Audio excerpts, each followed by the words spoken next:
بسم اللہ الرحمن الرحیم۔ مسئلہ تو غسل الرجلین، پاؤں کا دھونا۔ غسل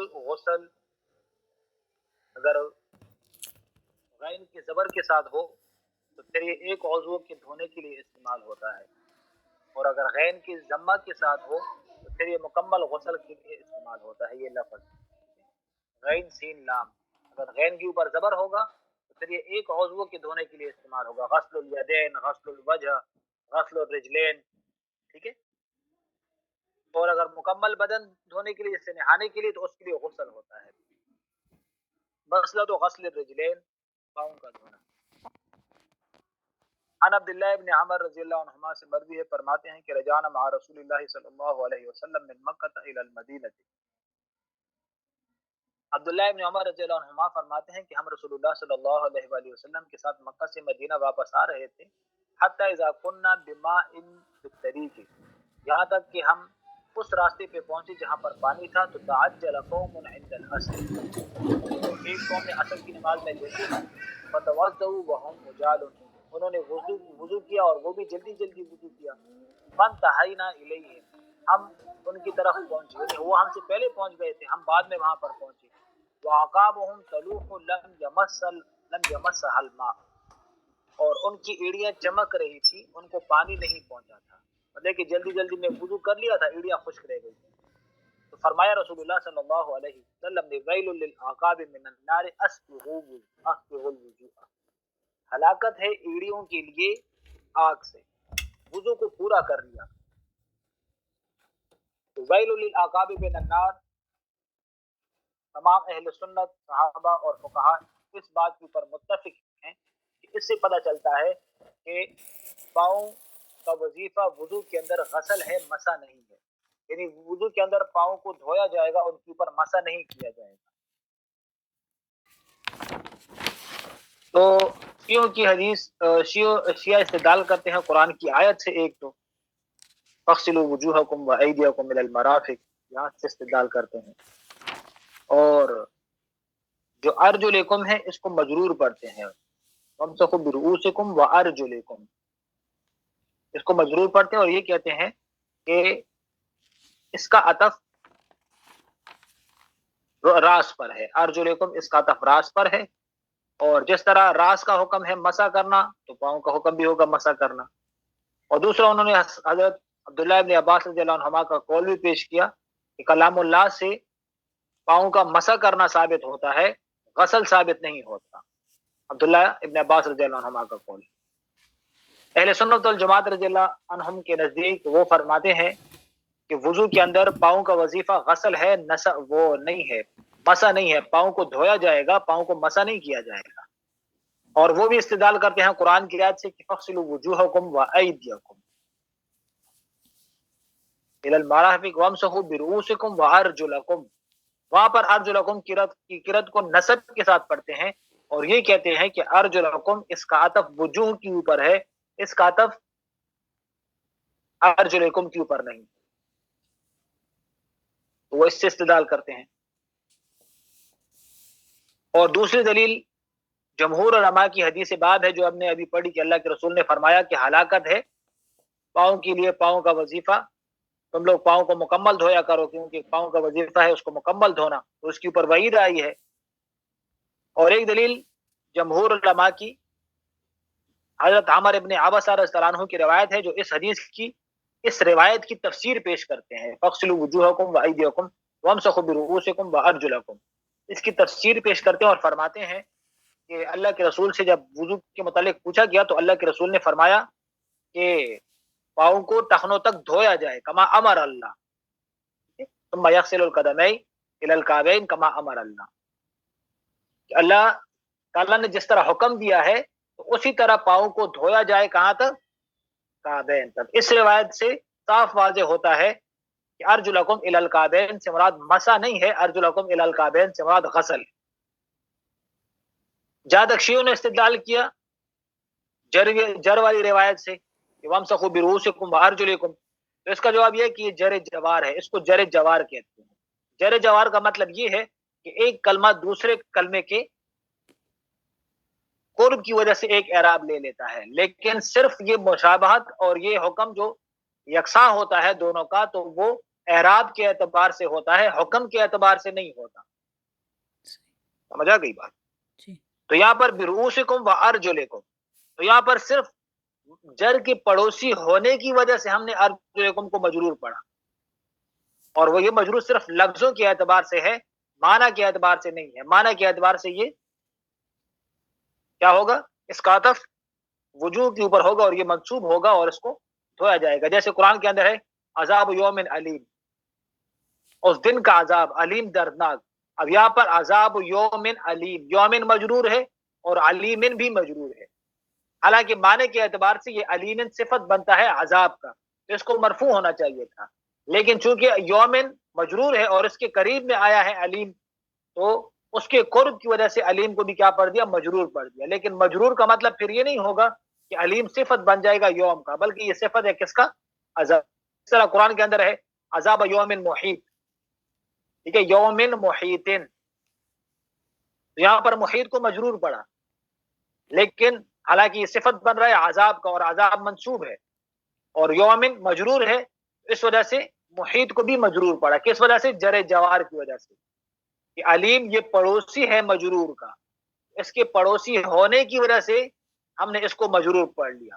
تو اس کا مطلب صرف یہی ہوگا کہ لفظوں کے اندر مجرور ہے، باقی معنی کے اعتبار سے یہ مجرور نہیں ہے، معنی کے اعتبار سے منصوب ہوگا۔ سمجھا گئی بات؟ اور وہ جو انہوں نے روایت پیش کی تھی حضرت عبداللہ ابن عباس رضی اللہ عنہما کی، وہ بالکل من گھڑت روایت ہے، اپنی طرف سے بنائی ہوئی روایت تھا وہ ان کی، اور اس کا کوئی ثبوت نہیں ہے، موضوع روایت۔ تو یہ ان کے ساتھ تھوڑا سا اختلاف تھا شیعوں کے ساتھ، اور راج کول جمہور علماء کا، تمام صحابہ تابعین کا یہی مسلک ہے کہ پاؤں کو دھویا جائے گا، پاؤں کے اوپر مسح نہیں کیا جائے گا، بس پوری امت سے یہ لوگ کٹ کے چل رہے ہیں۔ مسئلہ تو مسح امامہ کے اوپر مسح کرنا۔ حضرت مغیرہ ابن شعبہ رضی اللہ تعالیٰ عنہ سے روایت ہے کہ بے شک نبی کریم صلی اللہ علیہ وسلم نے وضو کیا اور مسح کیا بناصیتہ، اپنے پیشانی کے اوپر، وعلی الامامۃ، اور پگڑی کے اوپر، وعلی الخفین، اور خفین کے اوپر۔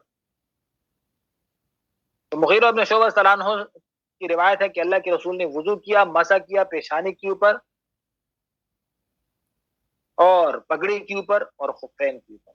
اب یہاں پر دو باتیں ہیں۔ پیشانی کے اوپر مسح کرنے کا مطلب یہ ہے کہ پیشانی کی مقدار مسح کیا۔ پیشانی کی مقدار کیا ہے؟ چوتھائی سر، تو چوتھائی سر کی مقدار اللہ کے رسول نے مسح کیا۔ اس میں تو کوئی اختلاف نہیں ہے کہ چوتھائی سر کا مقدار اگر مسح کیا جائے تو مسح ہو جائے گا، صرف امام احمد بن حنبل رحمہ اللہ اختلاف کرتے ہیں، وہ کہتے ہیں کہ مکمل سر کا مسح فرض ہے، وہ اس میں اختلاف کرتے ہیں۔ باقی امام شافعی رحمہ اللہ، امام مالک رحمہ اللہ کے نزدیک مسح ہو جائے گا۔ دوسرا یہ کہ خفین کے اوپر یہاں پر بھی اختلاف نہیں ہے، ٹھیک ہے، شیعہ خفین کے مسئلے کے قائل نہیں ہے، مسح کے قائل نہیں ہے، حالانکہ یہ روایت حضرت علی صلی اللہ عنہ سے بھی منقول ہے، مسح الخفین حضرت علی سے بھی منقول ہے، تو وہ اس میں اختلاف کرتے ہیں۔ باقی جمہور علماء میں سے اس میں کسی کا اختلاف نہیں ہے۔ اختلاف ہے پگڑی کے اندر، کیا یا پگڑی پر مسح کر سکتے ہیں یا نہیں کر سکتے، اختلاف اس بات میں ہے۔ امام احمد بن حنبل رحمہ اللہ کے نزدیک پگڑی کے اوپر مسح کر سکتے ہیں، داؤد ظاہری رحمہ اللہ، اسحاق ابن راہوے ان کا بھی یہی قول ہے، داؤد ظاہری رحمہ اللہ کا بھی یہی قول ہے کہ مسح الامامہ کر سکتے ہیں، اور اسے سر کی فرضیت وہ بھی ساقط ہو جائے گی، مطلب ہے کہ وہ حکم بھی پورا ہو جائے گا۔ اور استدلال کرتے ہیں اسی حدیث سے کہ اللہ کے رسول نے مسح الامامہ، امامہ کے اوپر مسح کیا، ٹھیک ہے، وعلی الامامۃ۔ جمہور علماء کے نزدیک، امام مالک، امام ابو حنیفہ اور امام شافعی رحمہ اللہ کے نزدیک امامہ کے اوپر مسح کرنا جائز نہیں ہے، اس سے فرض پورا نہیں ہوگا، اور ان کی دلیل امام احمد بن حنبل رحمہ اللہ تو اسی حدیث سے استدلال کرتے ہیں۔ جمہور علماء قرآن سے استدلال کرتے ہیں، ایک تو جمہور علماء قرآن سے استدلال کرتے ہیں کہ وَامْسَحُوا بِرُؤُوسِكُمْ، وہاں پر سر آیا ہے کہ سر کے اوپر مسح کیا جائے، پگڑی وغیرہ پر مسح کرنے کو کوئی سر پر مسح کرنا نہیں کہتا، اس لیے اس سے یہ ثابت نہیں ہوگا۔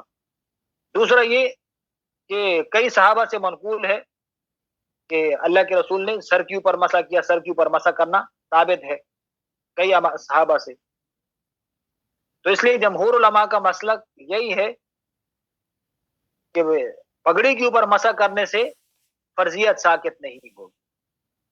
لیکن یہاں پر جو حدیث ہے اس کا جواب کیا ہے؟ اس کا ایک جواب تو یہ ہے یہ حدیث خبر واحد ہے، اور قرآن کے اندر وامسحوا برؤوسکم، ٹھیک ہے، قطعیت کے ساتھ مسح علی الرأس ثابت ہے. تو خبر واحد کے ساتھ قرآن کی آیت کے اندر کوئی تبدیلی وغیرہ اور کوئی تخصیص وغیرہ نہیں ہو سکتی. سمجھا گئی بات؟ اور دوسرا، اس حدیث سے یہ بھی معلوم ہو سکتا ہے کہ اس کا مطلب یہ ہو کہ اللہ کے رسول نے پگڑی کو درست کرنے کے لیے یا تو پگڑی کے اوپر ہاتھ لگایا ہو اور دیکھنے والے نے یہ سمجھا ہو کہ اللہ کے رسول نے پگڑی کے اوپر مسح کر، سمجھ گئے؟ تو یہ ہو سکتا ہے. باقی سر کے اوپر مسح، پگڑی کے اوپر مسح کرنے سے فرضیت ثابت نہیں ہوگی. آگے وعن عائشہ رضی اللہ تعالی عنہ سے مروی ہے کہ کان النبی صلی اللہ علیہ وسلم يحب التيمم ما استطاع في شان كله في الطهور وترجله وتنعله، کہ اللہ کے رسول، حضرت عائشہ سے مروی ہے کہ اللہ کے رسول تیمم کو پسند کرتے تھے، دائیں طرف سے شروع کرنے کو پسند کرتے تھے جتنی اس میں وسعت ہوتی اپنے تمام امور کے اندر، چاہے وہ جو ہے تو پاکی حاصل کرنا ہو، چاہے وہ ترجلہ و تنعلہ کنگھی کرنا ہو، یا جو ہے تو جوتا پہننا ہو. وضو کرتے تو دائیں ہاتھ سے شروع کرتے، چپل پہنتے تو دائیں پاؤں میں پہلے چپل پہنتے، کپڑے پہنتے تو دائیں آستین پہلے پہنتے. جہاں پر بھی نعمت کا حصول ہو تو اس کو دائیں طرف سے شروع کرنا چاہیے، جہاں پر نعمت کا زوال ہو تو وہاں پر بائیں طرف سے شروع کرنا چاہیے. چپل پہننا، کپڑے پہننا، سویٹر پہننا، تو یہ سب کیا ہے؟ نعمت کا حصول ہے، تو اس کو دائیں طرف سے شروع کریں گے. اور اس طرح چپل اتارنا، سویٹر اتارنا، یہ کیا ہے؟ نعمت کا زوال ہے، تو اس کو بائیں طرف سے شروع کریں گے. حضرت ابو ہریرہ سے مروی ہے رضی اللہ تعالیٰ عنہ فرماتے ہیں کہ فرمایا رسول اللہ صلی اللہ علیہ وسلم نے اذا لبستم واذا توضأتم فابدؤوا بأیامنکم، جب تم کوئی کپڑا پہنو، جب تم وضو کرو تو شروع کرو تم اپنے دائیں طرف سے. حضرت سعید ابن زید سے مروی فرماتے ہیں کہ فرمایا رسول اللہ صلی اللہ علیہ وسلم نے لا وضوء لمن لم یذکر اسم اللہ علیہ، کہ اس آدمی کا وضو نہیں ہے کہ جو بسم اللہ نہ پڑھے. اس کو روایت کیا ترمذی نے، ابن ماجہ نے، امام احمد بن حنبل نے، ابو داؤد نے، حضرت ابو ہریرہ سے دارمی میں، حضرت ابو سعید خدری سے مروی ہے. اور وزادوا فی اولہ لا صلاۃ لمن لا وضوء، اور انہوں نے یہ بھی زیادہ کیا کہ جس کا وضو نہیں تو اس کی نماز نہیں. اب یہاں پر حدیث ہے کہ جس نے لا وضوء لمن لم یذکر اسم اللہ علیہ، جس نے وضو کے وقت بسم اللہ نہیں پڑھی تو اس کا وضو نہیں ہوگا. امام احمد بن حنبل رحمہ اللہ وہ تو یہی کہتے ہیں کہ بھائی بسم اللہ پڑھنا فرض ہے وضو سے پہلے، اگر کسی نے وضو سے پہلے بسم اللہ نہیں پڑھی تو اس کا وضو نہیں ہوگا. امام احمد بن حنبل رحمہ اللہ یہ بھی فرماتے ہیں کہ اگر کسی نے بھول کر چھوڑ دی تو وضو ہو جائے گا، لیکن اہل زوائر کہتے ہیں کہ بھول کر چھوڑ دیا تب بھی وضو نہیں ہوگا. امام احمد بن حنبل رحمہ اللہ فرماتے نہیں، اگر بھول کر چھوڑ دیا پھر وضو ہو جائے گا، لیکن اگر قصدن چھوڑ دیا تو وضو نہیں ہوگا. جمہور علماء کے نزدیک وضو کے وقت بسم اللہ پڑھنا یہ سنت، اگر بسم اللہ رہ گیا تو وضو ہو جائے گا. اور جو علماء اس کی فرضیت کے قائل ہیں تو وہ تو اسی حدیث سے استدلال کرتے ہیں کہ لا وضو، کہ وضو ہوگا ہی نہیں بسم اللہ کے بغیر. اور جمہور علماء کا استدلال قرآن کی آیت سے ہے فاغسلوا وجوہکم وایدیکم، کہ اگر وضو کرو تو تم جب تم نماز پڑھنے لگو تو وضو لیا کرو، اور وضو کے اندر سب سے پہلے کیا کیا کرو؟ چہرہ دھویا کرو. وہاں سے استدلال ہے.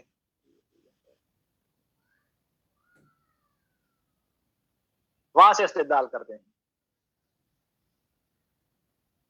اگر یہ وضو کے اندر بسم اللہ فرض ہوتا تو قرآن کے اندر اس کا ذکر ہوتا، قرآن میں اس کا ذکر نہیں ہے. اور جہاں تک یہ حدیث ہے، اس حدیث کا مطلب یہاں پر نفی وجود کے لیے نہیں ہے، نفی کمال کے لیے. نفی کس کے لیے ہے؟ نفی کمال کے لیے. جیسے کہ حدیث کے اندر آتا ہے لا ایمان لمن لا امانۃ لہ، جو امانت کی حفاظت نہیں کرے تو اس میں ایمان نہیں ہے. لا دین لمن لا عہد لہ، جو عہد کی پابندی نہیں کرتا اس کا کوئی دین نہیں ہے. لا صلاۃ لجار المسجد الا فی المسجد، پڑوسی کی نماز مسجد نہیں ہوگی، مسجد کے بغیر نہیں ہوگی. اب یہاں پر یہی ہے کہ امانت کے اندر خیانت کرنے والا یا جو ہے تو عہد کی پاسداری نہ کرنے والا کوئی کافر تو نہیں ہو جاتا. اس طرح اگر کسی پڑوسی نے مسجد کا پڑوسی ہو اور اس نے مسجد میں نماز نہیں پڑھی، گھر میں نماز پڑھ لی، نماز تو اس کی ہو جائے گی، سمجھ گئے، نماز اس کی ہو جائے گی، فرضیت ثابت ہو جائے گی۔ یہاں پر جو فرمایا کہ لا ایمان لا دین لا صلاۃ، تو اس کا مطلب کیا ہے کہ اس کا دین کامل نہیں، اس کی نماز کامل نہیں، اس کا ایمان کامل نہیں۔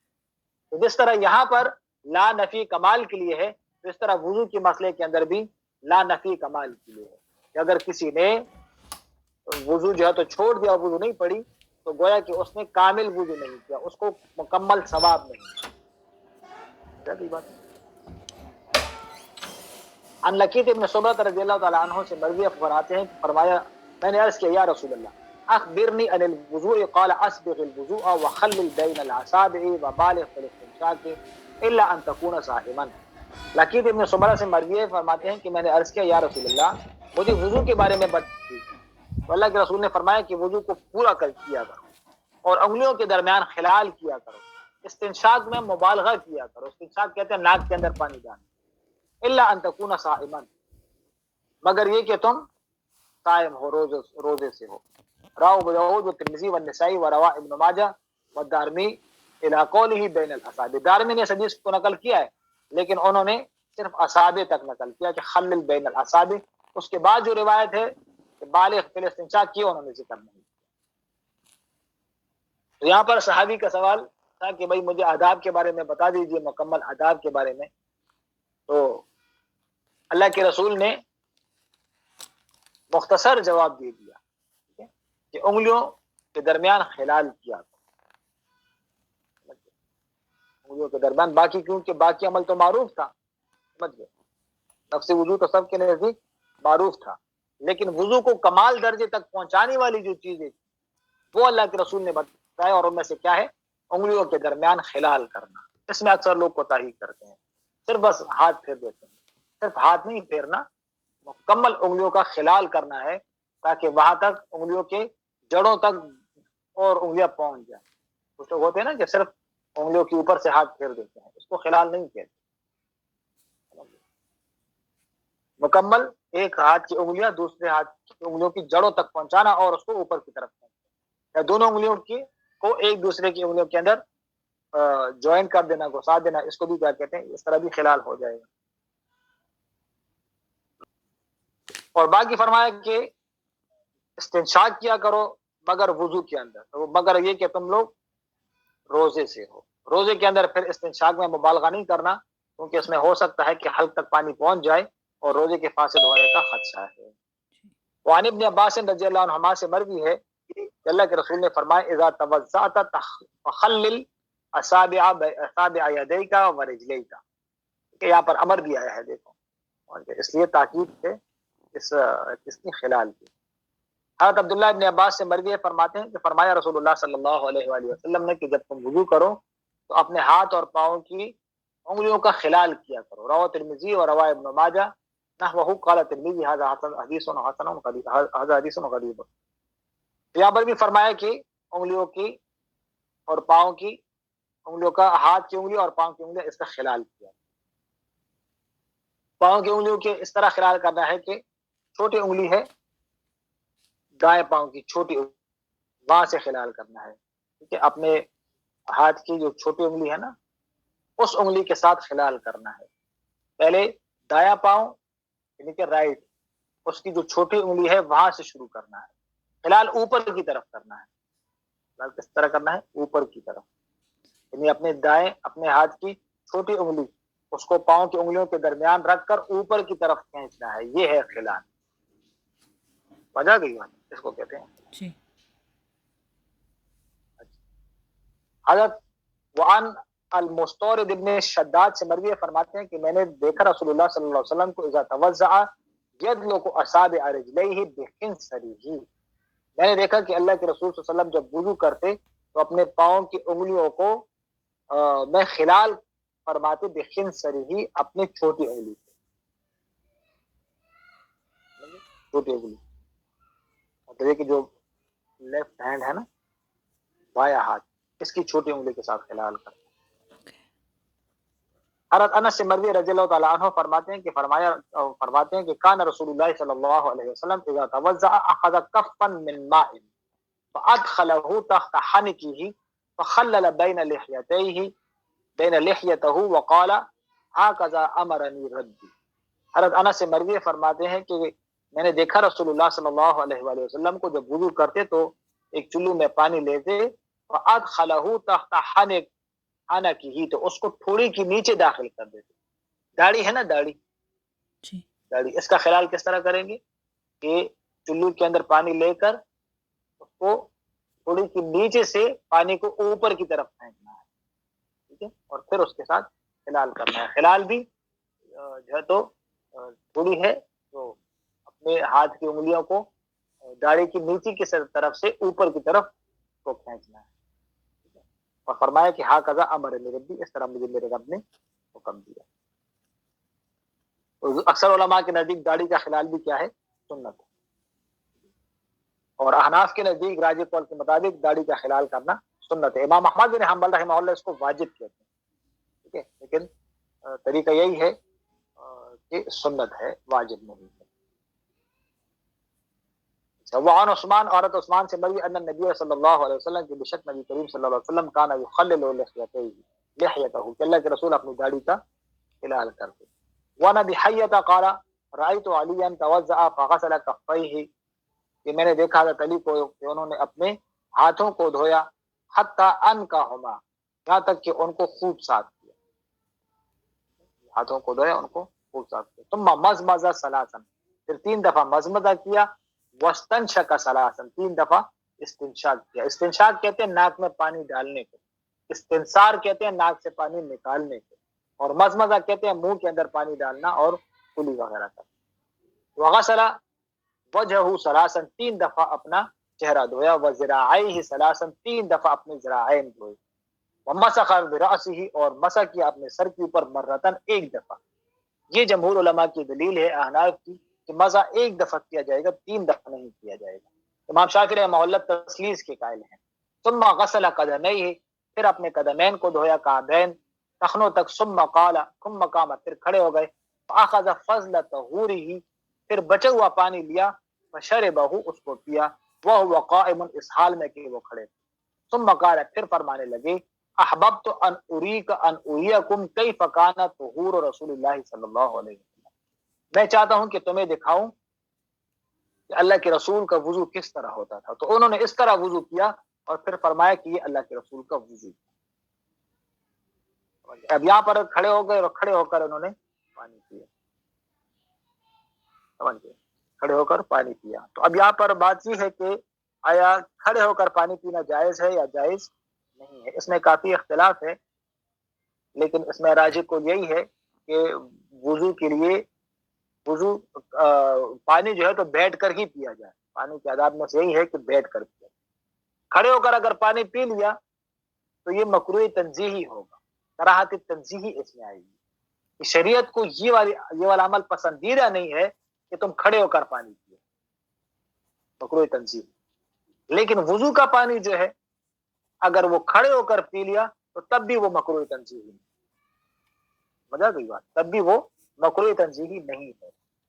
عام پانی اگر کھڑے ہو کر آدمی پیے تو اس میں نقصان ہے، انسان کا بدن کا نقصان ہے، خدشہ ہے، بیمار ہونے کا خدشہ ہے. لیکن وضو کا پانی اگر کھڑے ہو کر پیے اس میں کوئی خدشہ نہیں ہے، اس میں کوئی بیماری نہیں ہے، بلکہ وضو کا پانی جو بچ جائے اس کو انسان پیے تو یہ شفا کا سبب بنتا ہے، صحت کا سبب بنتا ہے. وجہ گئی بات. اس طرح زمزم کا پانی بھی ہے، اس میں بھی یہی ہے کہ اس کو کھڑے ہو کر پینا کوئی مستقل سنت نہیں ہے. ہاں یہ ہے کہ اگر آپ نے کھڑے ہو کر پانی پی لیا تو یہ جائز ہے، کھڑے ہو کر آپ پانی پی سکتے ہو. لیکن یہ نہیں کہ آپ بیٹھے ہو اور زمزم کا پانی آ گیا تو زمزم کا پانی پینے کے لیے آپ کھڑے ہو گئے، اس طرح نہیں، ایسے نہیں. بلکہ زمزم کا پانی بھی بہتر ہے کہ بیٹھ کر ہی پیا جائے. اگر بیٹھو تو بیٹھ کر پیا جائے، کھڑے ہو تو پھر بیٹھنے کی ضرورت نہیں ہے، کھڑے ہو کر بھی پی سکتے. عام پانی تو یہ ہے کہ اگر کھڑے ہو تو بیٹھ جاؤ، بیٹھ کر پی جاؤ. لیکن زمزم کا پانی اگر آپ نے بیٹھ کر پی لیا تب بھی جائز ہے، کھڑے ہو کر پی لیا تب بھی جائز ہے، کیونکہ اس کے اندر بھی کوئی بیماری نہیں ہے. آپ کھڑے ہو کر پیو تب بھی وہ شفا کا سبب بنے گا، بیٹھ کر پیو تب بھی وہ شفا کا سبب بنے گا. عام پانی اگر بیٹھ کر پیو گے پھر تو کوئی بیماری کا سبب نہیں ہے، ٹھیک ہے، سنت طریقہ بھی ہے. لیکن اگر کھڑے ہو کر پیو تو وہ بیماری کا سبب بنے گا. اچھا، حضرت عبداللہ ابن زید رضی اللہ تعالیٰ عنہ سے مروی ہے، فرماتے ہیں کہ میں نے دیکھا رسول اللہ صلی اللہ علیہ وسلم کو مضمضہ واستنشق من کف واحد فعل ذلك ثلاثا، کہ اللہ کے رسول نے مضمضہ اور استنشاق ایک ہی کف سے کیا 3 دفعہ، یعنی ایک دفعہ چلو میں پانی لیا اور ناک میں بھی پانی ڈالا اور منہ میں بھی پانی ڈالا، تو دوسری مرتبہ پھر ناک میں اور پھر منہ میں۔ تو یہ طریقہ بھی جائز ہے، یہ بھی جائز، اگر کوئی اس پر عمل کرنا چاہے تو کر سکتا ہے، حدیث سے ثابت۔ حضرت عبداللہ ابن عباس رضی اللہ عنہما سے مروی ہے کہ اللہ کے رسول نے مسح کیا اپنا سر کا وہ اذنیہ اور اپنے کانوں کا باطنہما بالسبابتین، اور ان کے باطن کو کس کے ساتھ؟ سبابہ کے ساتھ، وظاہرہما، اور ان کے ظاہر کو ابہامہ کے ساتھ۔ چھوٹی انگلی ہے اس کو خنصر کہتے ہیں، درمیان والی کو بنصر کہتے ہیں، اس کے ساتھ والی جو ہے اس کو بنصر کہتے ہیں، درمیان والی کو وسطیٰ کہتے ہیں، اور شہادت والی انگلی کو سبابہ کہتے ہیں، انگوٹھے کو ابہامہ کہتے ہیں۔ یہ انگلیوں کے نام ہیں، سمجھا گئی بات؟ خنصر، بنصر، وسطیٰ، سبابہ، ابہامہ۔ چھوٹی والی انگلی کیا ہے؟ خنصر، اس کے ساتھ والی کیا ہے؟ بنصر، درمیان والی جو بڑی انگلی ہے اس کو کیا کہتے ہیں؟ وسطیٰ، جو شہادت کی انگلی ہے اس کو کیا کہتے ہیں؟ سبابہ، انگوٹھے کو کیا کہتے ہیں؟ ابہامہ۔ یہ ان کے نام ہے۔ تو اللہ کے رسول نے وضو کیا، اپنے سر کا مسح کیا اور اپنے کانوں کا مسح کیا۔ کانوں کے اندر والی جگہ جو ہے جو جلیبی کی طرح ہوتی ہے اس کا مسح کیا، کس کے ساتھ؟ سبابہ کے ساتھ۔ اور جو کانوں کے باہر والا حصہ ہے، ٹھیک ہے، جو روڈ کی طرح پلین ہے، باہر والا حصہ، اس کا مسح کیا کس کے ساتھ؟ ابہامہ کے ساتھ۔ سمجھا گئی بات؟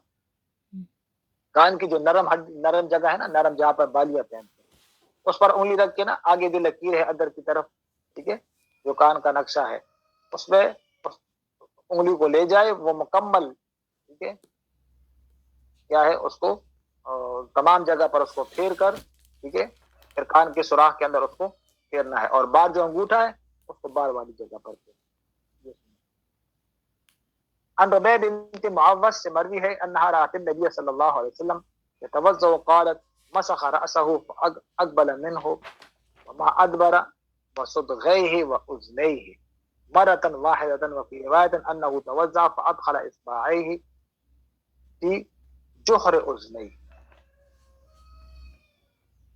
حضرت ربیع بنت معوذ سے مروی ہے اور فرماتی ہیں کہ انہوں نے دیکھا رسول اللہ صلی اللہ علیہ وسلم کو کہ انہوں نے وضو کیا۔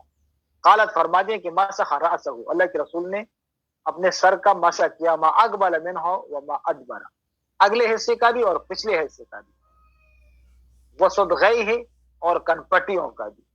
ٹھیک ہے، کنپٹیاں جانتے ہو کیا کسی کہتے ہیں؟ کنپٹی، کنپٹی جہاں پر عام طور پر پستول رکھتے ہیں نا سر پہ، یہاں پہ پستول رکھتے ہیں سر کے دائیں طرف یا بائیں طرف، اس جگہ کو کنپٹی کہتے ہیں۔ اس جگہ کو اللہ کے رسول نے مسح کیا۔ اچھا، اور کانوں کا مسح کیا مرتن واحدتن، ایک دفعہ۔ اور ایک روایت کے اندر ہے کہ اللہ کے رسول نے وضو کیا، فادخل اصبعیہ فی جحر اذنیہ، کہ اللہ کے رسول نے اپنی انگلیوں کو کانوں کے سوراخ میں ڈالا، کہ وہاں پر بھی اللہ کے رسول نے مسح کیا۔ رواه ابو داؤد، رواه ترمذی، روایت الاولی و احمد و ابن ماجہ الثانیہ۔ دو روایتیں ہیں، پہلی روایت کو نقل کیا ابو داؤد اور ترمذی نے، اور دوسری روایت کو ان کی فی روایت انہ توضأ، یہاں سے نقل کیا کس نے؟ ابن ماجہ نے۔ حضرت عبداللہ بن زید سے مروی انہ رأى النبی صلی اللہ علیہ وسلم توضأ وانہ مسح رأسہ بماء غیر فضل یدیہ، اللہ کے رسول نے مسح کیا، انہ توضأ رأسہ بماء، اللہ کے رسول نے اپنے سر کا مسح کیا اس پانی سے جو بچا ہوا نہ تھا، یعنی کہ نیا پانی۔ غیر فضل یدیہ کا مطلب کیا؟ کہ جو بچا ہوا نہ تھا، یعنی کہ اللہ کے رسول نے ہاتھ دھوئے نا، ٹھیک ہے، تو ہاتھ دھونے کے بعد جو ہے تو یعنی کوہنیوں تک ہاتھ دھوئے، اس کے بعد ہاتھ تو پھر بھی گیلے تھے، سمجھ گئے، لیکن کہا کہ نہیں، اس سے اللہ کے رسول نے مسح نہیں کیا۔ مسح کے لیے اللہ کے رسول نے مائع جدید لی، مسح کے لیے مائع جدید اللہ کے رسول نے، سمجھ گئے، اس سے مسح نہیں کرتا۔ حضرت ابو امامہ سے مروی ہے ذکر وضوء رسول اللہ صلی اللہ علیہ وسلم، کہ انہوں نے اللہ کے رسول کے وضو کا ذکر کیا، اور فرمایا کہ کانا یمسح الماقین وقال الاذنان، ماقین الاذنان، اور فرمایا وقال الاذنان من الراس. رواه ابن ماجه وابو داود والترمذي وذكر قال حماد لا ادري الاذنان من الراس من قول ابي امامه ام من قول رسول اللہ صلی اللہ علیہ وسلم. حضرت ابو امامہ سے مروی ہے، فرماتے ہیں کہ اللہ کے رسول کا وضو کا انہوں نے ذکر کیا تو اور فرمایا کہ اللہ کے رسول یمسح الماء